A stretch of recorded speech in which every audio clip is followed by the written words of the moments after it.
Hisobda ortda qola boshlagach Buxoro futbolchilari hujumga boryapti. Sardor Qulmatov uzun uzatma, Jo'rabekov jarima maydonchasi tomon yaqinlashdi. Yaxshi vaziyat yuzaga kelishi mumkin. Pas Ilyosov. Qarang, to'p oshirilayotgan paytda u ofsayd yo'q ekan. To'p tepilgandan keyin uni oldinroqqa o'tib ketganligini ko'rdik. Bu yerda Ilyosovda kichik xato bo'ldi.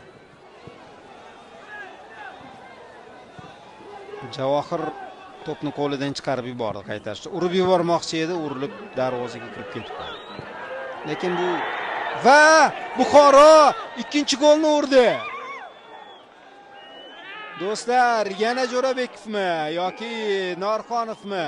Jo'rabekov deb yozilyapti. Biz takroriy lavhani ko'rib turganda ikkinchi gol darvozaga qanday kiritilganligini to'g'risi ko'rmay ham qoldik. Mana Norxonov ta'qib etdi, To'xtaxo'jayev tepdi, Jo'rabekov qaytardi, Norxonovga to'p kelib tushdi, 1-1 darvozabonni aldab o'tdi.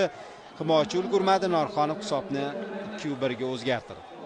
Jo'rabekovning hisobiga emas, bu gol Shohro'z Norxonov hisobiga yozilyapti.